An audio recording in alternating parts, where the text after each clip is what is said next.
여러분 반갑습니다. 코로나 때문에 우리가 대면으로 강의를 못하지만 이렇게라도 영상으로 여러분과 함께 만나게 되어서 진심으로 감사합니다. 또한 반갑기도 하고요. 저는 이제 박재은 박사라고 합니다. 지금 현재 총신대학교 신학대학원에서 조신학 과목들을 가르치고 있습니다. 오늘 우리가 다룰 주제는 어찌 보면 복잡스럽기도 하고 어찌 보면 되게 중요한 주제이기도 합니다. 특별히 카이퍼 100주년을 맞이하여서 카이퍼를 좀 살펴보려고 하는데요.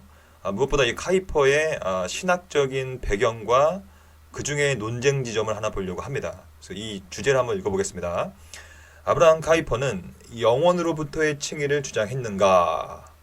라는 굉장히 신학적으로 면밀하게 다룰 수밖에 없는 주제고, 동시에 이 주제를 다루다 보면 카이퍼의 신학적 태도와 신학적인 배경과 또한 그분의 삶의 여정들을 추적할 수가 있기 때문에 제가 이 주제를 좀 선택을 해봤습니다.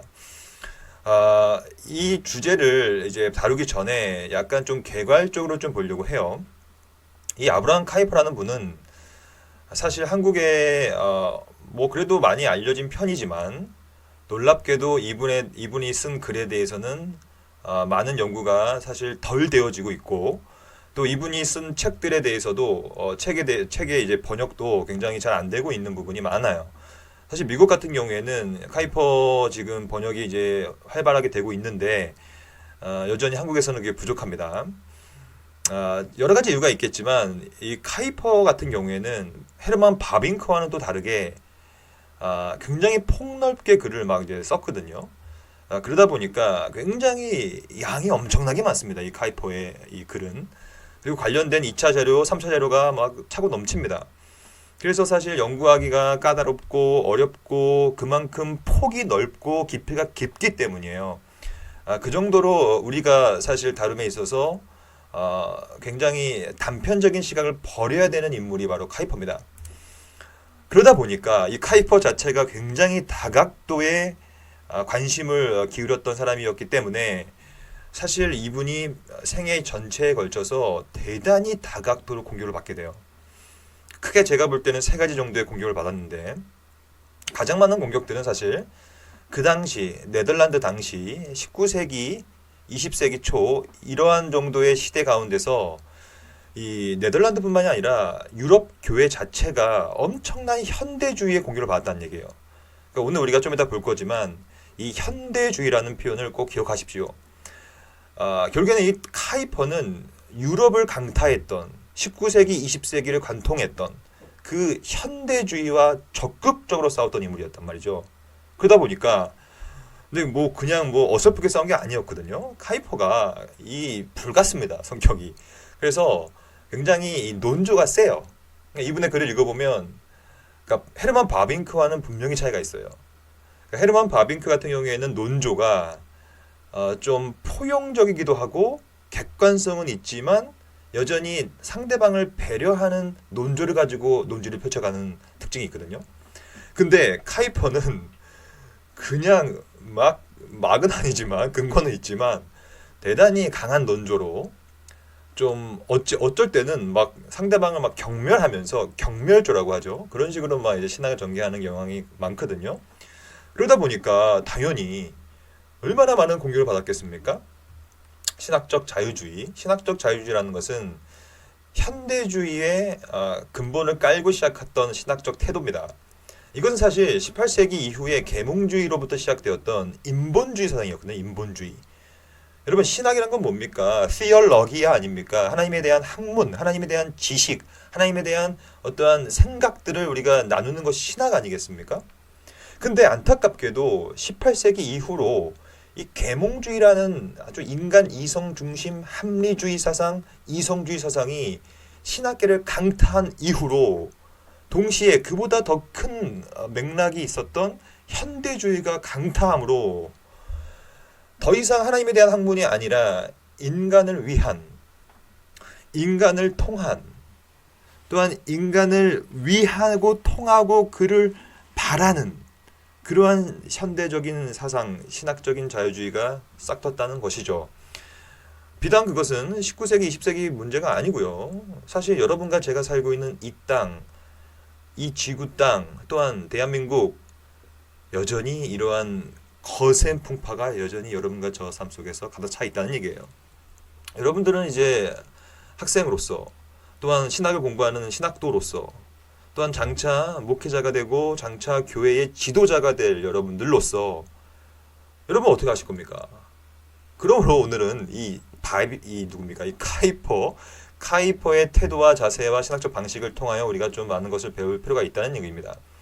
신학적 자유주의로부터 공격을 많이 받았고요. 왜냐하면 이 카이퍼야말로 사실 지나칠 정도로 신본주의를 강조했던 분이거든요. 그러다 보니까 신학적 자유주의로부터는 당연히 공격을 받을 수밖에 없었죠. 두 번째로 개혁신학 동료로부터도 공격을 많이 받습니다. 사실 카이퍼의 신학은 엄밀히 규정하다 보면 어느 정도 선까지 올라가다 보면 소위 정통적인 개혁신학의 어떠한 색깔과 결들과는 다른 듯한 표현들과 개념들을 사용할 때가 있어요. 분명히 있습니다. 그것이 바로 오늘 주제이기도 합니다. 그러니까 아브라함 카이퍼가 영원으로부터의 칭의를 주장했는가라는 이 질문 자체가 사실 이러한 맥락에서부터의 질문이었거든요. 왜냐하면 보는 거예요. 이 개혁신학 동료들이 카이퍼의 칭의론과 구원론을 살펴보니까 이거 뭔가 좀 약간 결이 다른데? 라는 생각을 품게끔 만들었단 말이죠. 이 카이퍼가. 그것은 다 맥락이 있습니다. 오늘 볼 겁니다. 그러니까 그러한 맥락을 떠나서 일단은 그분의 신학 자체가 그런 느낌들이 있었기 때문에 소위 이 개혁신학 동료들로부터 공격을 또 많이 받게 돼요. 그리고 세 번째로 사실 이런 하나하나 주제들이 거의 한 학기 주제입니다. 사실 엄밀히 말해서. 왜냐하면 이런 것들 하나하나로 많은 것을 우리가 볼 수 있는 거거든요. 근데 정말로 이 짧게 몇 분 만에 이걸 쑥쑥 지나쳐가는 것이 참 안타깝긴 합니다. 하지만 여러분 핵심은 파악하시면 돼요. 세 번째로는 교회 교단 정치적인 공격이 분명히 있었죠. 이 카이퍼 같은 경우에는 사실 돌레앙치라는 이 신학적 그룹 또한 교단적인 그룹 안에 속해 있었는데 그것도 여전히 이제 분리파였거든요. 그러니까 뭐 한국 장로교회도 마찬가지겠지만 또 미국도 마찬가지고 유럽도 마찬가지였어요. 사실 이 교단이라는 것은 여러 가지 이유로 쪼개집니다. 그러니까 늘 분열의 역사죠. 교단이라는 것은 분열되고 또 분열되고. 하지만 그 분열의 이유들은 대부분 비슷했습니다. 뭐겠습니까? 신학적인 순수성을 지키기 위한 분열이었어요. 대부분의 분열들은. 그것이 뭐 명목이 되었던 실제가 되었던 막론하고.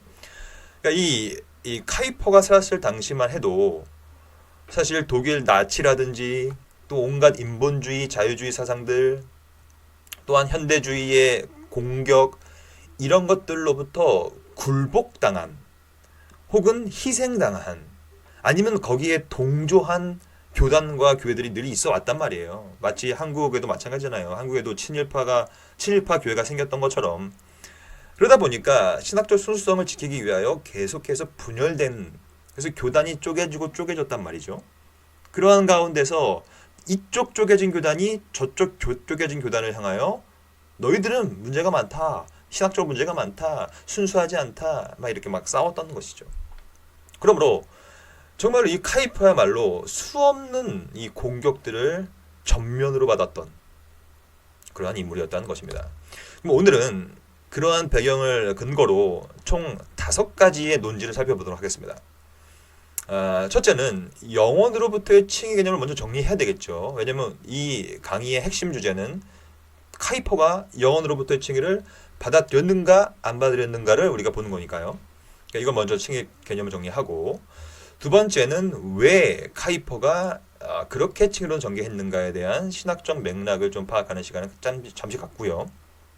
세 번째는 본격적으로 카이퍼가 진짜로 영원 칭의를 주장했는가 이거를 좀 먼저 이걸 세 번째 보도록 하겠습니다. 그 다음에 카이퍼의 칭의론과 믿음 관계성 굉장히 중요합니다. 이걸 좀 보면 과연 이 칭의론과 믿음의 관계를 살펴본다면 그분이 카이퍼가 영원 칭의론자인지 아닌지가 드러나거든요. 그러니까 반드시 봐야 되는 문제죠. 마지막으로 사실 신학이라는 것은 우리의 삶과 우리의 교회 활동과 교회 생활에 신앙 생활에 실천적으로 적용하기 위한 이유예요. 그 신학 공부하는 이유입니다. 그럼 뭐 신학 공부해가지고 머리만 커가고 뭐 지적 허영심만 늘려가는 겁니까? 아니잖아요. 그래서 오늘 짧은 시간이지만 이 다섯 가지, 네 가지를 살펴본 이후에 이 논의에 근거하여 실천적 고찰 및 결론을 지어보도록 하겠습니다. 이 논지의 흐름을 놓치지 마시고 따라오셨으면 좋을 것 같아요. 첫째, 영원으로부터의 칭의 개념, 이것이 뭔지를 먼저 정리해야 되겠습니다. 이게 뭔지를 알아야 카이포가 이것을 전개했는지 안 전개했는지를 알 수 있는 거 아니겠습니까? 먼저 이 영원칭이라는 개념은 두 가지 표현으로 늘 사용되어 왔었습니다. Eternal Justification이라는 말 그대로 영원적 칭의 아니면 영원칭의 정도로 번역할 수 있겠죠. 근데 이 Eternal Justification은 좀 더 의미를 살려서 번역하면 Justification from Eternity예요. 이건 뭐냐면 영원으로부터의 칭이죠.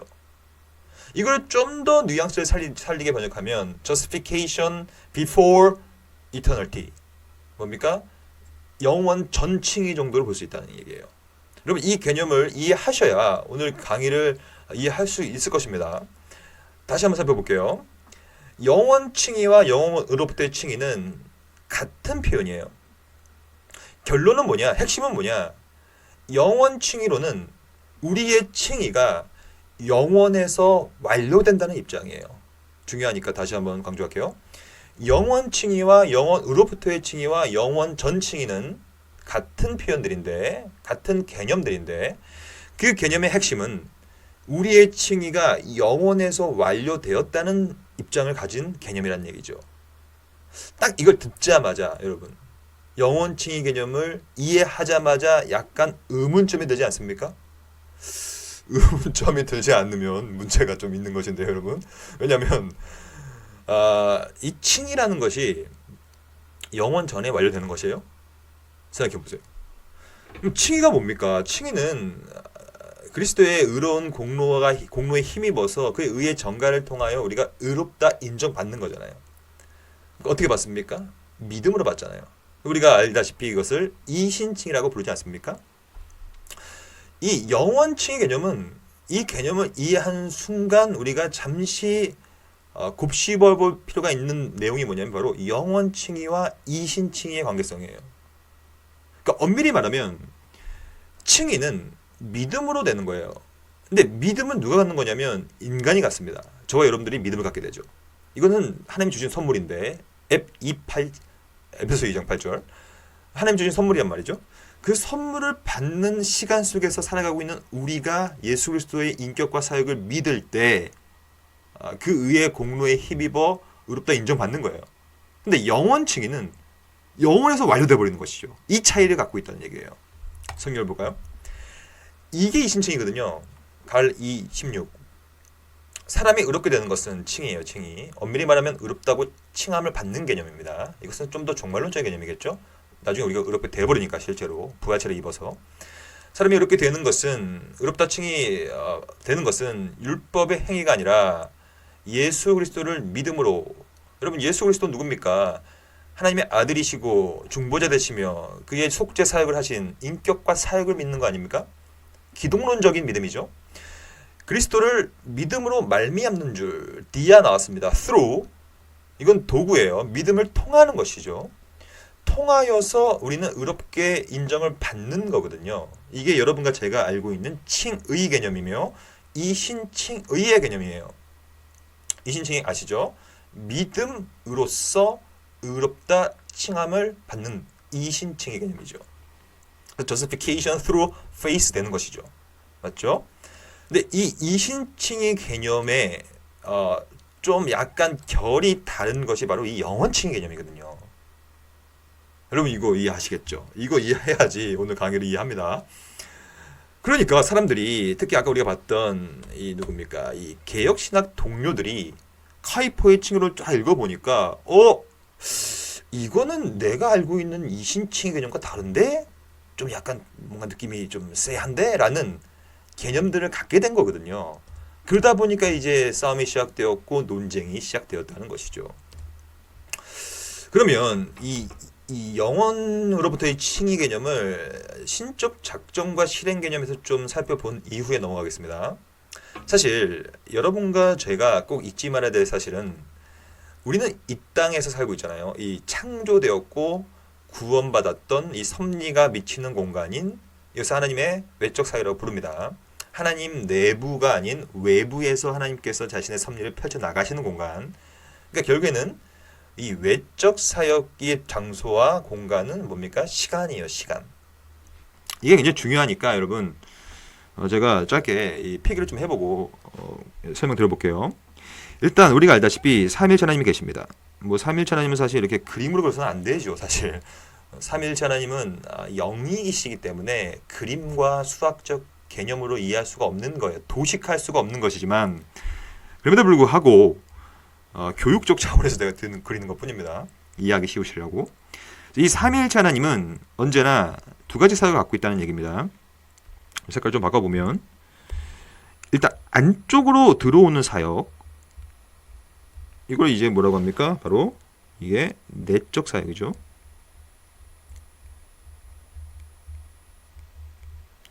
그러니까 내적 사역이라는 것은 하나님 내부적으로 자신의 언약과 자신의 법령과 규령과 자신의 작정에 의하여 움직여가는 삼위일체 하나님의 내부적 존재의 양식을 말하는 거거든요. 그러니까 삼위 하나님께서는 언제나 내적으로 처음에 작정하시고 작정을 하십니다. 신적으로. 근데 이것이 여기에만 머무르지가 않는 거예요. 언제나. 만약에 하나님의 사역들이 내적 사역 안에서만 머물러 있다면 이 세상에서 벌어질 수 있는 일은 아무것도 없어요. 그렇잖아요. 근데 이제 중요한 사실은 언제나 이게 제일 중요한데 이 관계성을 여러분 인식하십시오. 이 하나님의 내적 사역은 이 내적 사역을 근거하는 것입니다. 근거로 외적으로 펼쳐지게 돼 있다는 얘기예요. 펼쳐지게. 이게 이제 외적 사역이죠.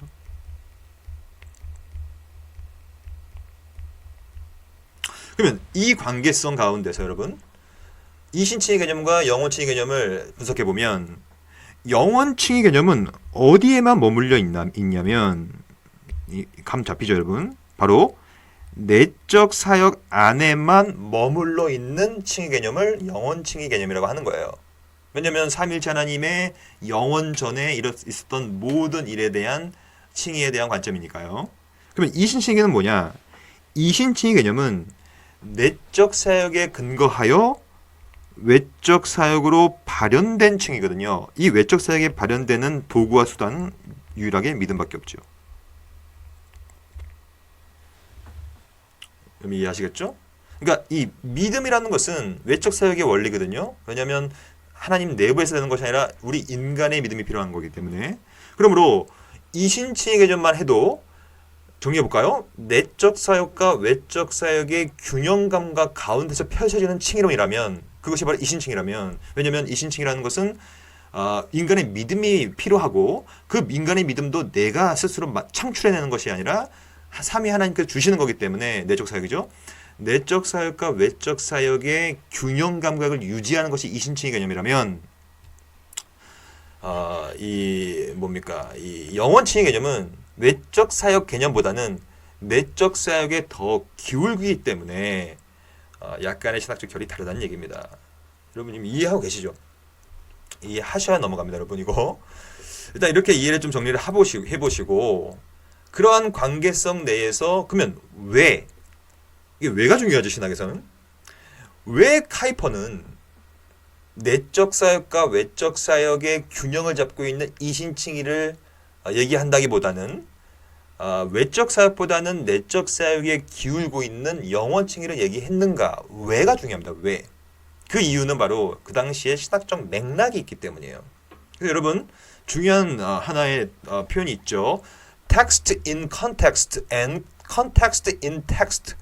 이거 들어보셨죠? 언제나 이 본문은 또한 현재의 삶의 이 모든 내용들은 언제나 컨텍스트 내에서 맥락 내에서 파악돼야 되고 맥락은 언제나 본문 내에서 파악돼야 되는 것이죠. 이 유기적 관계거든요. 똑같아요. 우리가 오늘 카이퍼의 이 칭의론을 배우고 있는데 카이퍼 칭의론도 사회적 신학적 맥락 가운데서 살피지 않으면 카이퍼를 이해 못합니다. 그 두 번째 논지는 왜 카이퍼는 어떠한 맥락으로 그런 얘기를 한 것인가? 카이퍼의 이 현대주의라는 책이 글이 있어요. 이 글을 읽어보면 이렇게 씁니다. 현대주의는 이거는 20세기에 유럽을 관통했던 사상이입니다. 지금 이제 포스트 현대죠. 후 근대, 후 현대주의. 그래서 현대주의는 기가 막히게 아름답게 보일지 몰라도, 그러니까 그 당시에도 많은 사람들이 현대주의의 사상의 아름다움에 도취당하여 현대주의에 깊숙이 들어가 버렸단 말이죠. 근데 카이프는 이렇게 씁니다. 사실 현대주의의 아름다움은 속임수로 가르친 것이다. 이게 좀 사안에 대한, 문제에 대한 핵심을 짚고 있죠. 그리고 그 이유는 뭐냐? 현대주의 안에는 모든 실제가 전무하기 때문이다. 아무것도 없기 때문이다. 그러니까 빈 털털이 막 그냥 빈 깡통이란 뜻이죠. 그러니까 이런 것이죠. 현대주의가 아름답게 보이긴 합니다. 어느 측면에서. 그 당시의 상황 속에서는. 왜냐면 중세부터 비롯되었던 신본주의 사상은 구시대, 올드 패션드라고 생각할 수 있거든요. 굉장히 이거 올드 패션하다. 아름답지가 않다. 옛스럽다. 뭐 옛스러운 것이 고풍스러운 것이라는 긍정적인 의미도 있지만 반대로 말하면 굉장히 고리타분한 것이다라고 느낄 수 있는 표현 아닙니까? 그러니까 그 당시 사람들이 현대주의가 들어오면서 이야 이건 뭔가 다르구나. 새롭다. 이 새로움을 많이 느꼈단 말이에요. 아름다운 새로움. 근데 이제 카이퍼의 정확한 논지는 뭐냐면 그거 아름다운 것은 그거 다 속빈 강정이야. 뭐가 없는 것이냐 하면서 세 가지가 없다고 했어요. 카이퍼가. 첫째는 현대주의 안에는 하나님의 실제가 없다. 이 실제라는 표현은 굉장히 중요한 표현인데 철학과 신학을 관통하는 주제죠. 실제가 누구냐? 아니면 무엇이냐? 그래서 절대자냐? 아니면 그것이 뭐 관념자인가? 아니면 이데안가? 뭐 이런 표현들을 많이 들어보셨을 거예요. 그만큼 이 사상사적으로 봤을 때 실제가 뭐냐는 건 되게 중요해요. 근데 이 카이퍼가 생각했을 때 현대주의 안에는 실제가 없다고 본 거예요. 특별히 실제의 아버지신, 모든 실제의 아버지, 왜냐하면 창조주시니까요. 하나님의 실제가 없다라고 생각했던 것이죠. 두 번째, 그리고 현대주의 안에는 종교적인 행위가 없다. 그러니까 굉장히 사상사적인 실용주의적인 사상들로 가득 차버린 사상뿐이었고 거기 안에는 절대자를 향한 의식 구조, 이게 뭡니까? 종교적 행위 아니에요? 이게 없다는 얘기예요. 여러분 잘 생각해 보십시오. 이거는 이어질 수밖에 없죠. 하나님이 없는데 어떻게 기도합니까? 우리가 기도하는 이유가 뭐예요? 하나님의 존재를 인식하니까 기도하는 거 아닙니까? 그래서 불신자들도 길거리에서 돌부리에 걸려 넘어질 때 뭐라고 넘어져요? 어이구 하나님 이러고 넘어지지 않습니까? 무신론자들도. 왜냐하면 그들도 무신론이라고 얘기하고 있지만 하나님의 존재를 인식하고 있기 때문이에요. 그 신적인 감각이죠. 칼빙의 말처럼. 그러니까 이 종교적 행위가 전무했다고 얘기를 하고 있고요. 그리고 하나님이 없고 하나님을 인식하는 것도 없기 때문에 신적인 섭리도 없다. 그러니까 섭리라는 것은 여러분 아시죠? 보존과 협력과 통치를 하는 것이죠. 하나님께서 우리와 더불어 이 세 가지가 없는 것이 현대주의다. 그럼 결국에는 현대주의는 아무것도 없는 거냐? 그건 아니라고 그랬어요. 그래서 아브라함 카이퍼가 자신의 백과사전, 이 거룩한 신학의 백과사전이라는 책인데 이 책에서 뭐라고 썼냐면 현대주의 안에는 이 아까 우리가 봤던 이 세 가지는 없지만 그래도 있는 것은 있다. 근데 이것은 제가 볼 때는 있는 거지만 없는 거예요. 왜냐면 이것은 참된 신학이 아니니까요. 현대주의 안에 있는 뭐가 있냐? 세 가지가 있는데 첫째, 심리 경험주의적인 신학 방식이 있다. 이건 딱 느낌이 누가 나옵니까? 이거? 누가 떠올라요? 이거? 심리 경험주의적? 프리드리히 슐라이어 마허가 생각나죠? 뭐 그런 어떠한 이 주관주의적 방식만 있다는 얘기죠. 그러니까 다시 말씀드리면 하나님이 없다는 얘기는 객관적 실제가 없다는 얘기고요. 신학에서 객관이라는 것은 우리 밖에서 일어나는 일들을 말합니다. 하나님은 우리 안에도 계시지만 엄밀히 말하면 그분은 원래 우리 밖에 늘 영원전에 자존한 상태로 존재하시는 객관적인 분이거든요. 그러니까 이 객관성과 주관성의 싸움을 갖고 지금 얘기하고 있는 것입니다. 심리 경험주의적 신학 방식, 주관주의 방식, 그리고 사병관념적. 딱 누가 떠오릅니까? 슐라이머허, 그 다음에 이 사변관념은 헤겔이 떠오르죠. 헤겔적인 신학 방식, 관념적이고 사변적이며 굉장히 변증법적인 방식들. 그러니까 이 현대주의 안에는 객관적인 하나님이 안 계시니까 카이프가 평가할 때는 이거는 신학 개념 자체가 없는 것이다. 그러니까 theologia가 없다. 하나님에 대한 학문이 없다. 이렇게 본 거예요. 그래서 현대주의 신학을 자신의 칼빈주의 강연에서 이 프린스턴 렉처, 그 스톤 렉처죠. 거기서 이제 강연한 내용을 보면 현대주의 신학은 결국에는 인간을 위한 신학이요, 인간의 안전을 목표로 삼는 것이요, 인간의 자유와 진보를 위한 신학일 뿐이기 때문에 문제가 많다. 여러분 논지를 따라오십시오. 카이퍼가 왜 영원칭의 얘기를 하고 있는가를 잘 살펴볼 필요가 있어요. 그 맥락을. 그 맥락은 뭐냐면 자꾸 인간을 얘기하니까. 다르게 표현하자면 우리가 아까 필기했던 것처럼 다시 한번 보면 결국에는 이 끊임없이 외적 사역들만 강조하는, 맞죠? 외적 사역들만 강조하는 현대신학. 하지만 이 외적 사역의 영역도 왜곡된 형태로 강조했던 현대신학들과 현대주의 사상들과의 대척점에 섰던 카이퍼는 자연스럽게 이쪽 외적 사역을 강조하기보다는 내적 사역, 삼일체 하나님의 주권, 구원론적인 주권을 강조하고 싶어 했던 것이죠. 이 맥락을 이해하셨겠죠.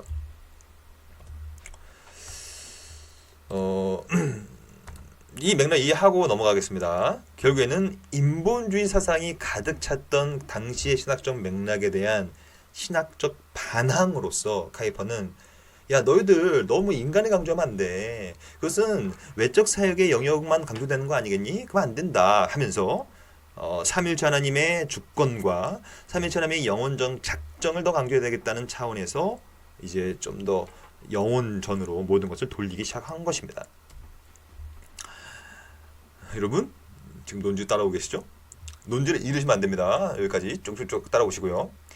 그 다음에 우리가 볼 것은 그러면 그러한 신학적 맥락 가운데서 이 카이퍼는 어떤 식으로 영원칭의론을 전개했는가를 좀 구체적으로 볼게요. 카이퍼는 자신의 이 책은 뭐냐면 딕닥트 앤 더그맥트, 이거는 카이퍼의 강의를 들은 학생들이 직접 받아쓰기 한 매너스크립트예요. 이 원고예요. 여기 보면 이 카이퍼가 칭의론을 가리킬 때 칭의를 총 9가지로 영역을 구분했어요. 굉장히 스콜라주의적인 방식이죠. 그래서 이 하나하나 좀 보면 카이퍼는 칭의가 벌어질 때는 이 모든 일들이 함께 벌어진다고 얘기하면서 첫째, 신적 작정이 있어야 된다. 여러분 이제 이해하시겠죠? 왜 칭의의 시작점을 신적 작정으로 두었는가? 다시 한번 볼까요? 바로 이것 때문에 그렇다는 얘기입니다. 내적 사역을 강조하는 입장이었기 때문에 그런 거예요. 내적 사역의 대표적인 개념은 바로 신적 작정을 세우는 거니까요. 그러니까 이 신적 작정으로 시작하여 중보자의 구성, 그리스도죠. 그리스도 안에서의 고정. 그 작정이 그리스도 안에서 영원하게 고정된다는 뜻이에요. 어떻게 고정되냐면 그리스도께서 능동적으로 제물, 이건 뭐냐면 우리가 알고 있는 능동적 순종의 개념이에요. 능동적 순종이라는 것은 율법을 다 지키신 것이죠. 수동적 제물, 수동적 순종이라는 것은 그리스도의 고난당하심과 또한 그의 죽으심을 말합니다. 이 다 뭡니까 이게? 그리스도의 whole person, 전인이죠. 전적인 그리스도의 전인의 사역, 전인의 순종 사역을 통하여. 하지만 거기서 끝나는 것이 아니라 그리스도께서 부활하심으로 우리 칭의의 토대가 되어지고, 그러니까 1에서 4번까지가 바로 하나님의 사역이죠. 그 다음에 카이퍼는 5번째의 믿음을 놔둡니다. 그래서 믿음의 능력을 하나님께 심어줘요. 그러니까 이거 심어주는 개념이에요. 내가 만드는 것이 아니에요. 현대주의와 반대하는 것이죠. 어떻게 심어줄 수가 있는가? 우리는 들으면서 믿음이 나기 때문에 복음 설교를 들음으로 회심하여 그 속에서 믿음이 자라나게 된다. 이게 성경적인 가르침이죠. 로마서 10장 17절이죠. 그리하여 지속되는 회심 속에서의 믿음이 결과가 계속 나타나야 된다. 믿음의 서정과 구원의 서정 가운데서 믿음의 효과와 결과들이 하나씩 하나씩 국면으로 나타나는 것이죠. 언제까지? 쭉쭉 견인되지만 마지막 심판 때까지. 이게 칭의다. 칭의가 단순하지 않죠. 복잡스럽습니다. 복잡스럽지만 이 개념들을 잘 살펴보세요. 근데 왜 카이퍼는 칭의의 시작을 믿음으로 보지 않고 이신칭의처럼 믿음으로 칭의된다 이게 아니라 자꾸 신적 작정, 그리스도의 사역 이렇게 우리는 이 카이퍼는 두고 있을까요? 왜 카이퍼는 그 중에서도 칭의의 시작을 끊임없이 신적인 작전으로 돌렸을까요? 여러분 여기까지 말씀드리면 느낌이 올 수 있어요. 카이퍼는 바로 타락 전선택설자였기 때문입니다. 아주 강력한. 그럼 여러분 좀 복습해 볼까요? 여러분 이거 배우셨을 것 같은데 복습해 보면 타락 전후 예정론 선택설이라고도 하고요. 핵심은 뭐냐? 다 어려우니까 다 이제 뭐 볼 필요는 없고요. 이것만 보십시오. 이 타락 전후 선택설에 대한 문제는 핵심 질문만 기억하면 돼요. 어떠한 사람이 하나님의 작정 내에서 선택되고 유기되는가의 문제예요. 그러면 타락 전 선택설 같은 경우에는 수프라죠, 수프라. 앞으로 창조되어질 그리고 타락할 인간을 작정합니다. 그러니까 타락 전이죠. 무슨 말인지 아시겠죠? 그러니까 이 개념은 조금 더 앞으로 창조되고 타락할 인간에 대한 예정이기 때문에 작정이기 때문에 하나님의 선택적 작정의 절대 주권이 더 드러나는 개념이에요. 그러니까 카이퍼가 이걸 좋아했죠. 왜냐면 그 당시 맥락 우리가 봤잖아요. 현대주의가 판쳤던 맥락 가운데서 인본주의가 판쳤던 맥락 가운데서 카이퍼는 하나님의 절대적 작정의 절대적 주권을 끊임없이 강조하고 싶었던 거예요. 근데 지나침이 늘 문제죠. 이 과유불급이라고 하잖아요. 그러니까 지나치게 이 신적 작정을 강조해버렸기 때문에 실제로 이 카이퍼의 글을 읽어보면 카이퍼가 이 칭의의 대부분의 내용을 1, 2, 3, 4번에 집중합니다. 특히 1번의 대부분의 내용을 집중해요. 그리고 5, 6, 7, 8 이 정도는 많지 않습니다. 제가 볼 땐 그거는 자라보고 놀란 가슴, 소뚜껑 보고 놀란다고 지나치게 인본주의화 돼버려진 신학 세계 가운데서 이거 인간의 믿음을 강조해버리면 인간의 믿음을 조건으로 삼아버렸던 펠라기우스주의, 세미펠라기우스주의, 아르미스주의, 소신이안주의 아니면 신율법주의 같은 형식의 인본주의 세상이 또 싹트겠구나. 초전부터 잘라버리자 라는 생각으로 신적 작정을 아주 지나치게 강조했다고 저는 생각해요.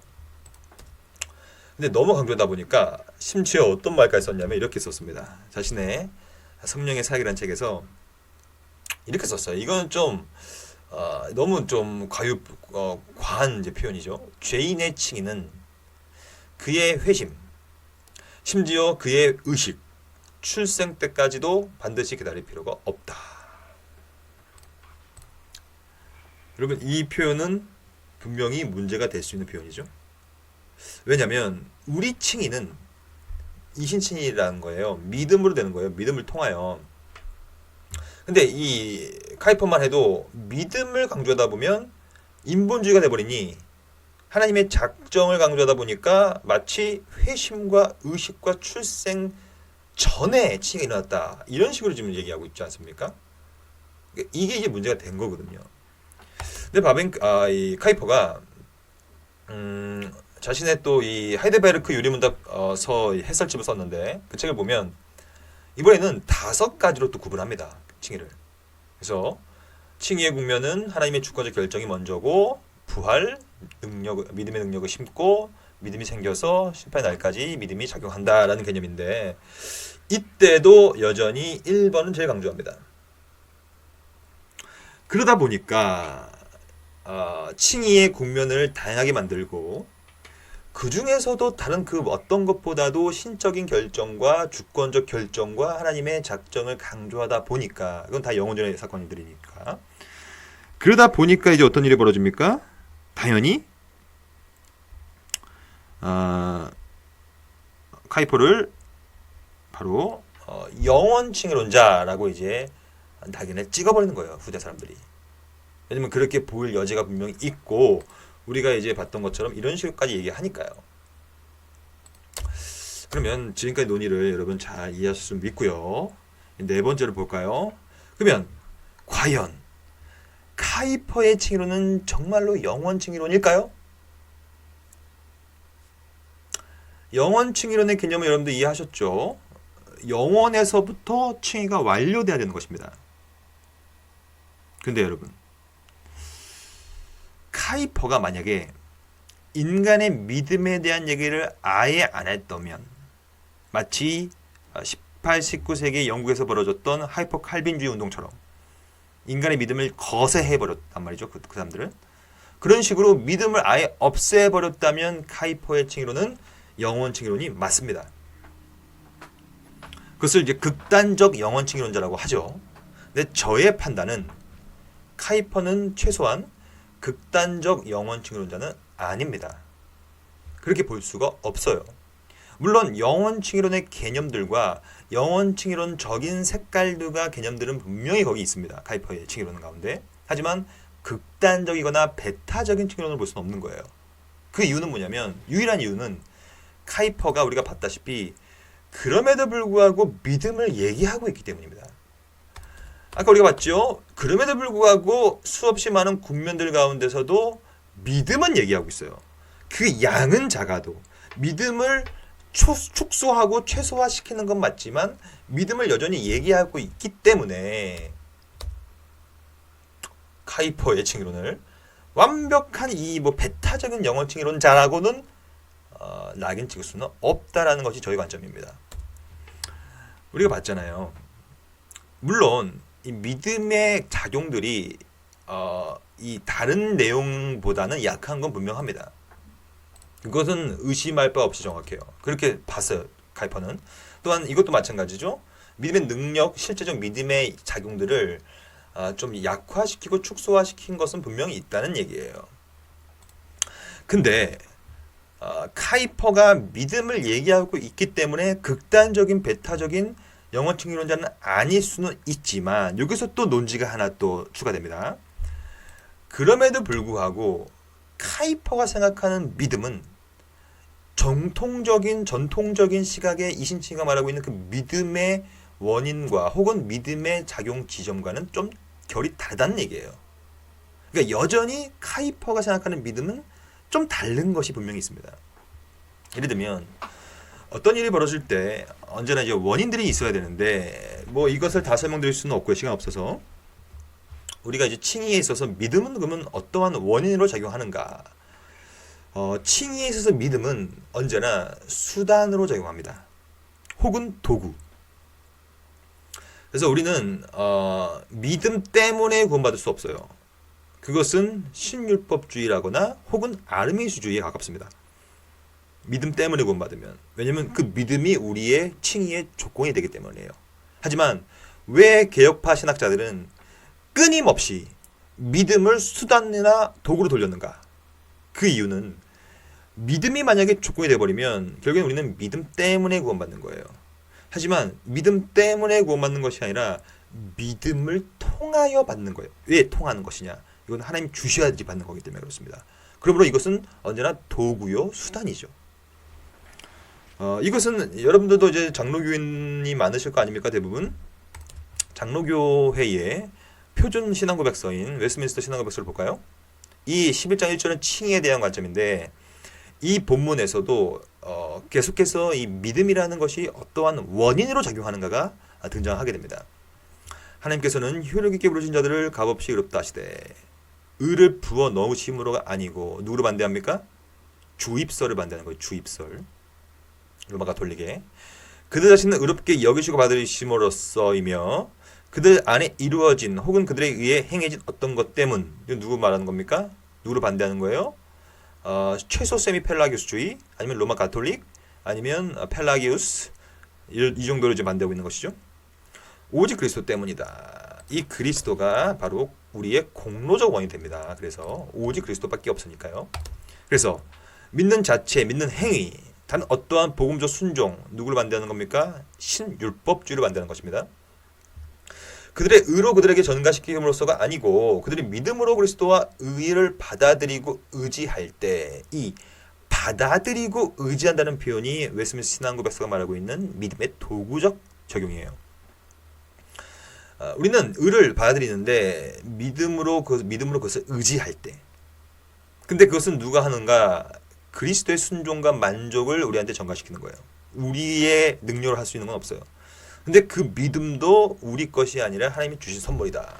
완벽한 도구의 역할, 수단의 역할, 의지하는 역할 정도로 쓰인다는 얘기입니다. 하지만 카이퍼는 그러한 수단적인, 도구적인 요소로서의 믿음을 얘기하지 않고 있는 것도 사실 어느 정도 다른 문제예요. 그러니까 신학적 결이 다르다는 얘기예요.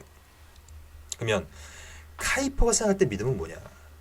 믿음이라는 것은 카이퍼가 생각했을 때는 이 외적 사역 속에서 우리가 믿음이라는 선물을 받아서 믿을 때 일어나는 일이 아니라, 잘 들어보십시오. 이 논지를.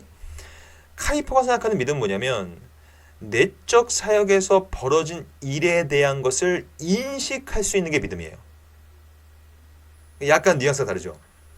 그러니까 이신칙에서 말하는 믿음은 도구와 수단으로서 시간 속에서 우리가 예수 그리스도를 믿을 때 그 일이 능력이 되는 거예요. 하지만 그 믿음 자체의 능력이 있는 것이 아니라 하나님이 주신 그 믿음이라는 선물과 그 믿음의 대상인 그리스도의 속죄사역과 인격이 능력이 있기 때문에 그 일이 능력이 생기는 거거든요. 시간 속에서. 그건 외적 사역의 역할이란 말이에요.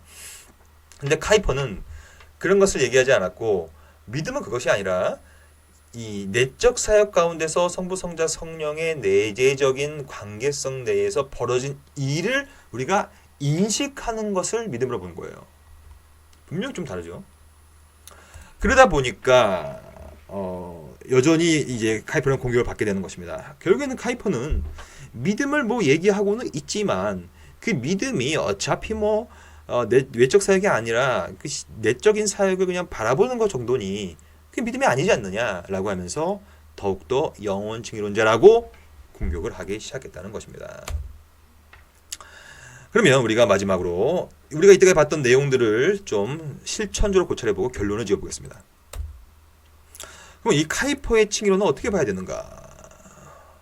또한 이 카이퍼의 칭의론을 배운 우리들은 어떠한 실천적 적용을 해야 되는가? 첫째는 카이퍼의 이 칭의론은 분명한 사실은 신율법주의에 효과적으로 대항할 수 있는 중요한 전략적 요충지인 건 맞아요. 왜냐하면 칭의는 그 누가 뭐라 그래도 신적인 작정에서부터 시작이 됩니다. 그렇죠? 우리로부터 시작할 수는 없어요. 우리 믿음으로부터 시작할 수도 없는 거예요. 왜냐하면 믿음도 내적 사역으로부터 와야 되니까. 근데 요즘에 이 한국교회도 마찬가지고요. 신율법주의는 뭐냐면 순종이 제사보다 낫다는 거예요. 순종을 강조하는 거예요. 순종. 근데 여러분, 순종은 중요합니다. 순종이 없으면 안 돼요. 하지만 순종을 통하여 순종했기 때문에 구원받는 건 아닙니다. 질문 드려볼게요. 여러분, 예수 그리스도를 믿었기 때문에 구원받습니까? 아니면 그를 순종했기 때문에 구원받습니까? 만약에 예수님을 순종했기 때문에 구원받으면 그건 행위 구원입니다. 순종이 행위니까요. 그러면 반대로 말했을 때는 그러면 왜 순종은 필요 없는 것이냐? 아니죠. 예수 그리스도를 믿는 믿음이 참된 믿음이라면 그 믿음의 작용과 결과는 참된 순종이에요. 그러므로 그런 차원에서 순종이 있어야 구원받는 것이지 유일하게 순종 때문에 구원받는 건 아니라는 얘기예요. 순종 때문에 구원받으면 신율법주의죠. 그러므로 그 당시 신학적 맥락 잘 보십시오. 현대주의, 인본주의가 가득했던, 행위구원이 가득했던 사회 속에서 카이퍼는 신적 작정에 계속적으로 칭의의 시작점을 돌리고 싶어 했던 거예요. 이 지점은 우리가 본받아야 됩니다. 특별히 구원의 칭의의 절대 주권은 하나님으로 전부 다 돌려져야 돼요. 하지만 카이퍼의 칭의론을 지나치게 우리가 잘못 오해해버리면 결국에는 반율법주의로 가버립니다. 반율법주의는 뭐냐면 결국에는 하나님께서 모든 걸 다 하셨으니 우리가 할 수 있는 건 아무것도 없고 심지어는 아무것도 할 필요가 없다라고 얘기하는 것이 반율법주의예요. 그래서 많은 사람들이 카이퍼의 칭의론을 오해해서 반율법주의적인 형식을 가졌던 네덜란드 파 교회들이 있었다는 얘기입니다. 늘 조심해야 돼요. 그러므로 양극단에서 늘 균형을 잡아야 되는 것이죠. 최종 정리를 해보고 결론 지어보고 마치겠습니다. 그러면 우리가 시작할 때 이 질문으로부터 시작했습니다. 아브라함 카이퍼는 영원으로부터의 칭의를 주장했는가? 그러면 저의 대답은 그렇기도 하고 그렇지 않기도 하나라는 애매모호한 답변을 남기고 싶어요. 이게 애매모호해 보이지만 어찌 보면 이러한 답변이 맞는 답변이죠. 왜 그러냐면 아브라함 카이퍼는 분명히 배타적인 차원의 영원 칭의론을 주장하지는 않았습니다. 왜냐하면 믿음을 그나마 얘기를 했기 때문이에요. 그러니까 극단적이거나 배타적이거나 이러한 영원 칭의론자라고 규정할 수는 없다는 얘기입니다. 그럼에도 불구하고 지나치게 신적 작정과 칭의의 결정성을 강조해 왔기 때문에 카이퍼는 믿음의 역할을 얘기는 하지만 최소 축소한 그 과오가 있는 건 분명합니다. 그렇기 때문에 영원 칭의론을 그 정도의 온건한 형태로 바라볼 경우에는 카이퍼의 칭의론은 영원 칭의론의 온건한 형식을 가졌다고도 평가할 수가 있겠다는 것이죠. 그러면 우리가 할 것은 무엇이냐? 여러분과 저는 이제부터 이 칭의론을 카이퍼 칭의론을 살펴봤으니 다시 한번 우리가 삶을 살면서 내적인 사역과 외적인 사역 사이의 균형을 정확히 잡는 노력을 기울여야 됩니다. 즉 우리가 이 땅에 살아가고 있지 않습니까? 여러분들 이 땅에 살면서 삶이 힘들고 고생스럽고 어려워요. 그리고 막 안 좋은 일이 벌어져요. 그거 왜 벌어집니까? 그 모든 일들은 전부 다 성부, 성자, 성령의 선하신 뜻과 작정인 내적 사역 안에 근거한 것들입니다. 이것이 뭡니까? 작정을 묵상하는 삶 아닙니까? 왜 그런 일이 벌어졌는가? 하나님의 뜻이 있을 것이다. 심지어 안 좋은 일에도 하나님의 뜻이 있을 것이다 라는 그 사역과 그 생각이 있을 때에만 성경의 가르침처럼 우리는 범사에 감사할 수 있게 되는 것입니다. 그러므로 하일리 헤페라는 사람이 있는데요. 이 유명한 신학자입니다. 이분이 책을 이 개혁파 교의학을 읽어보면 이렇게 썼어요. 죄인을 의롭게 하시는 하나님의 영원 작정과 즉 내적 사역과 칭의 그 자체 즉 외적 사역은 반드시 구별이 되는 것입니다. 근데 카이퍼의 문제성은 죄인의 의롭게 하시는 하나님의 영원 작정과 칭의 그 자체를 섞어버린 분명히 어떠한 느낌이 있거든요. 그것이 이제 문제가 되어서 맞는 공격을 받았던 것이죠. 하지만 제가 다시 말씀드리지만 카이퍼의 칭의론을 배타적으로 볼 수 없다는 거예요. 왜냐하면 여전히 칭의 그 자체와 믿음을 통한 칭의 그 자체를 또 얘기를 하고 있기 때문입니다. 결론을 지어볼까요? 그러므로 우리가 이 아브라함 카이퍼의 칭의론을 공부해야 되는 이유는 뭐냐면 또한 이 영원 칭의론이라는 복잡한 주제를 다뤄야 되는 이유는 뭐냐면 우리의 삶의 방식과 신학적인 방법들이 균형을 잡아야 되기 때문에 이 균형을 잡기 위해서 이런 모든 것들을 배우는 거거든요. 그러니까 혹시라도 여러분들 가운데 지나치게 하나님의 영원전 작정에만 강조를 해버리면 이곳에서만 여러분들의 관심을 돌려버리면 이 땅에서의 현재의 삶, 여러분의 책임과 저의 책임성을 간과시킬 수가 있단 말이에요. 그것은 옳지 않습니다. 여전히 믿음이 필요하고 믿음의 행위가 필요하고 그 믿음의 행위는 공로원인이 아니라 도구적 원인으로 남을 정도의 믿음의 역할을 다해가는 것이 현재 여러분과 저의 책임입니다. 그러니까 이 하나님의 주권과 인간의 책임 사이에서의 균형을 잡는 역할은 우리가 카이퍼의 칭의론을 통하여 또한 그의 삶과 신학적 배경을 통하여 다시 한번 가질 수 있는 교훈이 된다는 것입니다. 여러분 너무 수고 많으셨고 우리가 오늘 배운 내용은 사실 복잡해 보이지만 단순합니다. 하나님의 주권과 절대적 칭의 주권과 인간의 책임과 역할 사이의 바른 균형점을 조금이라도 여러분들이 인식하시고 이해하시고 깨달음이 있으셨다면 이제 여러분들이 할 것은 저와 약속할 것은 그 배운 내용을 여러분들의 지, 정, 의의 전인으로 그대로 살아내시는 가운데 나중에 우리가 새하늘과 새 땅에 가서 카이퍼 선생님을 만나서 함께 이 사안과 이 내용에 대해서 나누는, 그때는 저와 여러분들이 함께 가서 나눕시다. 그래서 함께 균형을 잡는 귀한 삶을 살아갈 수 있도록 저도 여러분들 축복하겠으니 여러분들 저를 축복해 주십시오. 감사합니다. 수고 많이 하셨고, 제가 이 오늘 내용을 이미 다 논문을 써서 드렸으니 한번 소논문도 한번 읽어보시면 논지가 잘 정리될 것입니다. 여러분 수고 많으셨고요. 다음에 또 기회가 되면 또 뵙겠습니다. 수고하셨습니다.